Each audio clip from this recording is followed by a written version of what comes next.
question is that the motion be agreed to. Mr Speaker. I call the Honourable Clayton Cosgrove. Well, I'm pleased to see, Mr Speaker, down the back the new members weren't chloroformed by that speech, because that was a cracker.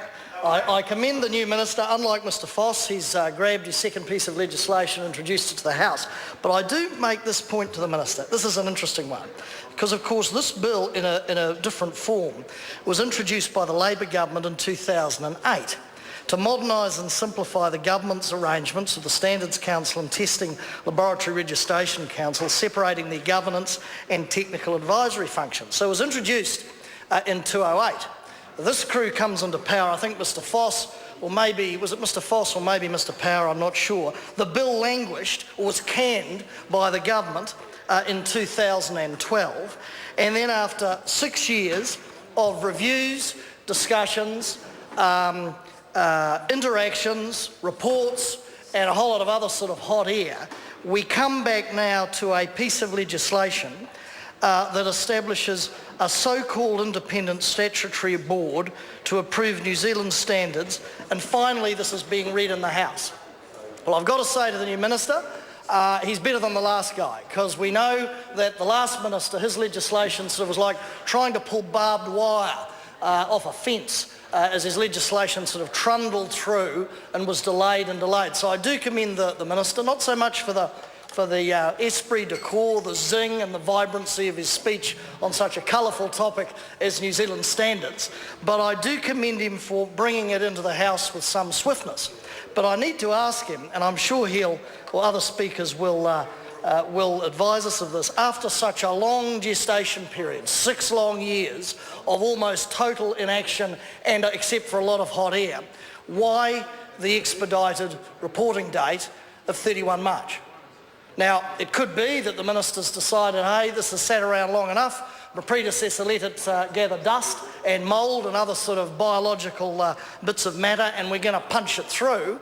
Or could it be that he's adopted a model, and I think this is true judging by some of the commentary, that is out of step with what those outside MB, those in the standards industry would want? The difficulty, and we will support this to select committee, because we want to get those outside entities and those who are experts and are not in the bureaucracy but in the real world, we want to allow those entities and individuals to have their say on this piece of legislation. But it is a worry that a piece of legislation or the entity contained within it, the standards authority and the standards body, is so-called on one hand independent, but is embedded, and the option the government's gone for is to embed it inside MOBI, which I'm advised, and looking at some of the independent commentary, is exactly what many of the external experts did not want. They wanted total independence, because it is important, on a more serious note, that we take standards seriously. We note from the evidence that is the tragedy of Pike River that where poor standards of operational practice are then implemented, you can and you do get, and you have got, sadly, the tragedy that is Pike River. You could make, one could make the same argument in respect of some aspects of building practice, perhaps in respect of the Canterbury earthquake. Those are some issues that are yet to be tested, I think, in other places. But I just wonder why the minister has adopted this model, why he didn't move to have a standards entity and agency that was totally independent from the government bureaucracy. Now, yes, that may well indeed come with a cost, and yes, I note from the legislation that there is statutory independence.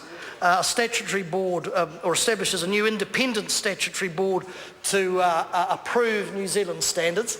I grant him that, but one would have assumed that the board and all the tentacles that will hang off it in terms of its committee, its authorities, its approval, etc., would have had more credibility had it been completely independent and outside the bureaucracy. This is now the embedded model, and as I say to the minister, the feedback that we have had from those outside who are deeply concerned that we get this right, and I think this is not a particularly political bill. I think we all agree there should be high standards when it comes to operational performance, and many of the examples where we've been let down give evidence to that. However, I think there will be some colourful debate about the particular model the government's chosen. I would have thought when you are putting standards in place, you would have wanted not just statutory independence, but you would want to be seen to have total independence from the bureaucracy, having authority derived from the Crown. Then when those standards are approved or declined or put in place, that means that they're done independently and they have huge credibility and weight. And I simply say to the Minister, I'd be grateful at some point, and I'm sure it will come through the select committee process via the officials, if he or via his department could give some justification for that. It may be there's a good reason. I hope the reason just simply isn't a bit of cost saving, a bit of efficiency and moving a few chairs around in the Moby that is the department. Because I think the objective here cross-party is to ensure we get a robust agency to approve and decline and police standards across the board, all the areas that the Minister has mentioned, especially in respect of safety. And sadly, through Pike River, tragically, through aspects of the earthquake and in other places, forestry, you name them, ports, all these issues derive from standards of operational performance. And I would have thought we would want to not only achieve the highest possible standards, but we would want to achieve them in a way where they have total independence, where they are free from any sort of implied or direct influence from government or the bureaucracy, and therefore they have huge credibility. So I say to the Minister, we'd like an explanation on that because we want to get it right. I say again, poor standards implemented well can lead to disaster, and they have done. And I think as we have moved through the Pike River tragedy, and as the Royal Commission, as the Commissioners reported through the earthquake, and as we've moved through those sort of graphic examples where there have been systems failures, one derived from Mother Nature obviously, but where buildings, for instance, didn't live up to what we perceived they would, then surely that is the appropriate motivation to ensure that we get this thing right. Having an expedited reporting period, I can't quite understand. 31 March, given that this thing has hung around in various forms, given that it has sort of almost rotted in terms of stagnation, I can't understand why the Minister would want to somehow snap his fingers and punch something through. The point of going through the legislative process, and especially the select committee process in respect of a bill like this, is to get all those experts in, to get them to have a very, very close look at this legislation and to get it right. Even greater emphasis on a bill like this because it is about standards in various guises, but also particularly safety standards. And I would have thought we wanted to take the appropriate time to go through that and to ensure that we get it right. Or are we sort of, excuse the pun, are we sort of dropping down our own standards of performance in terms of processing legislation because the government has made up his mind, this is the model we're going to enact, we've got it right, we'll go through the motions of listening to the so-called independent experts, but we're going to do it anyway, so let's not mess around, let's punch through it. I always have a belief that independent, contestable advice put up against the bureaucracy has a massively high value. Our courts are independent for a very good reason.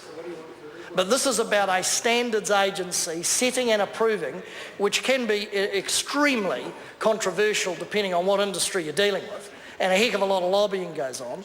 But I would have thought you would want to give this agency almost the stature, if you like, of an ombudsman or the Commissioner for the Environment, or whatever, so they are totally removed from the bureaucracy and therefore by definition the government, thereby raising the standard and raising the credibility of that authority as they go through and impose or decline the highest possible standards, for instance, to keep our citizenry safe. I don't like the fact that MB is going to be so close. I don't like the fact that they're going to sort of have certain powers, as mentioned in this legislation. There should be, I think, total independence. And I'd welcome the Minister's input. I welcome the Department's justification during the Select Committee process. And my appeal to the Minister is that he take on board those experts that will come before the Commerce Select Committee, that he'll take on board their views, and that he won't rush this process. And if we do need more time, then my plea to him is that he give us that time in order to get it right. The honourable member